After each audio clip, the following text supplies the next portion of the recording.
10 years ago, I drew Scotney Castle in graphite. Today, I'm returning to the scene to redraw it all over again with a fresh perspective and a decade's more experience. So I'm about halfway through the drawing. I've just got the reflections to draw in and the reeds on the right hand side. But as you can see, the trees, the building, the sky, that's all finished now. It took quite a lot of time and effort to get it to that stage. And I should just quickly say as well that this is going to be a two-part video series. In the second part, I'll show the finished drawing and the progress.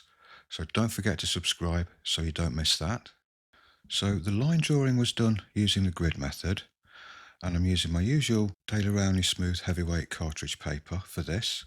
A few tips for you when you're at the line drawing stage, or even if you're just laying a grid out. Make sure you use a really blunt pencil, or you use the flat part of the lead and definitely not the chisel edge, and use very, very light pressure. The reason for this is you can easily erase out your lines without leaving any indented or embossed marks on the paper. A lot of people think that drawing a grid down or starting a line drawing with a very light pencil like a 4H or something like that will make life easier because it won't show through the drawing. That couldn't be further from the truth. A 4H pencil or a 3H pencil is more than likely going to emboss the paper, and when you're shading over it, you're going to see those emboss marks. So you're best to use at least an HB pencil or a 2B pencil, but with very light pressure and, like I say, a very blunt tip. So now the line drawing's all done, it's time to put the sky in now. Some graphite powder. I put the sky in very simply. I didn't want an overcomplicated sky or anything that was too sort of hard-edged. Nice, soft, simple clouds, because we've got quite a complicated scene in the foreground there. So we don't want the picture to look too cluttered or too busy. And then, once the sky's drawn in, it's time to start work drawing the trees in now. Now I've used an HB mechanical pencil for this. In fact, I pretty much use mechanical pencils throughout the drawing. But for the trees, I'm starting off with an HB. So I've got that nice kind of mid-tone there. Gives me something to make lighter or to go darker if I need. And I'm starting the texturing process off, just kind of blocking in really. And then once all that's done, I can then go in and start refining things a little bit. This process does take quite a while, I must admit. But it's one of those things that you kind of get into the zone after a while. You know, you kind of go into autopilot with it and you just kind of enjoy the process. Now, a lot of the drawings I do, you know, are landscapes and they usually have a lot of trees in them. So it's a process that I'm very used to and I actually enjoy it. You know, it can be very repetitive pencil motions, but in a way that's a good thing because you don't really have to think about what you're doing too much. You can just kind of switch off, let go, and like I say, get into the zone and just enjoy that process of drawing foliage. Now there is actually a willow tree in this drawing. You can see it on the reference photo there. I must admit I don't like drawing willow trees. I find them quite tricky to draw. Not much fun at all. In fact, I've had more fun paying my council tax than I have drawing willow trees. I'm just kidding, of course. Willow trees aren't really that bad. Council taxes, though. Oh, that's really bad. But anyway, don't get me started. Anyway, let's get back to the drawing before this turns into some kind of doom scrolling video or something like that. Do you do a bit of doom scrolling, do you? I must admit, I do a little bit now and again. I mean, you've got to keep an eye on what's going on in the world, haven't you, to see what the next, latest disaster is that they've got planned for us. I actually think I know what it's going to be. I think I know what they've got planned for us, you know. Do you want me to tell you?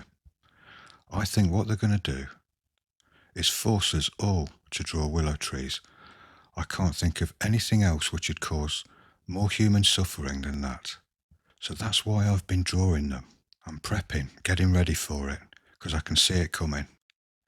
And shall I tell you what else I can see coming as well? And that's lots of comments in the comment section below this video of people asking me if I'm feeling okay. Well, I don't know. I think I've been doing too much doom scrolling just lately, or drawing too many willow trees might have affected me a little bit, I don't know. But anyway, enough of the nonsense, let's get back to the drawing. Right, okay, so once the trees are finished, it's time to start on the buildings.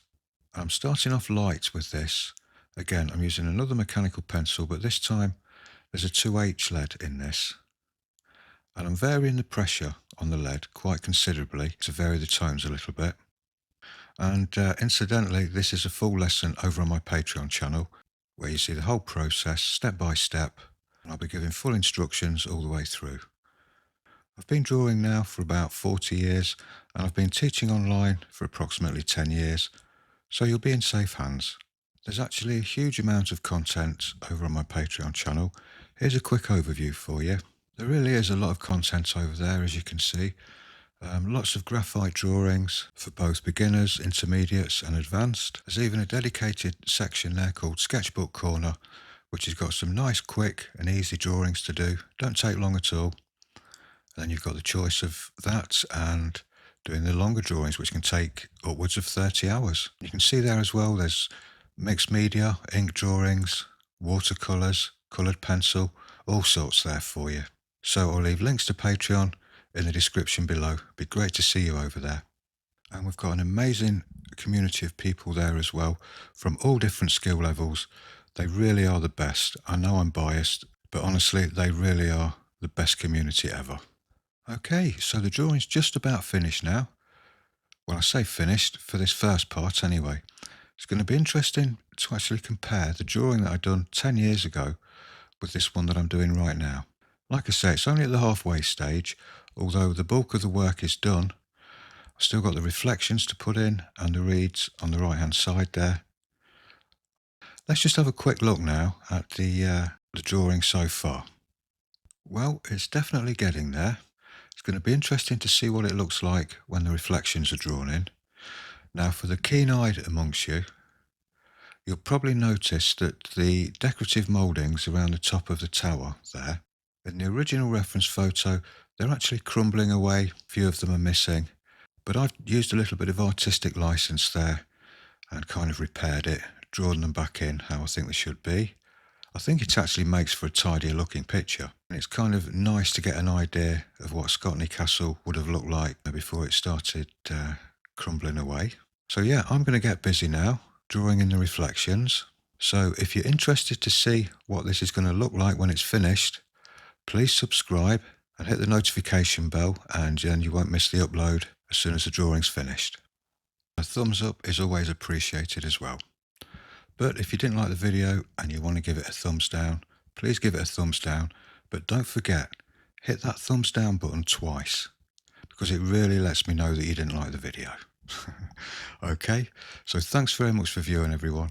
Take care, and I'll see you in the next one. Bye for now.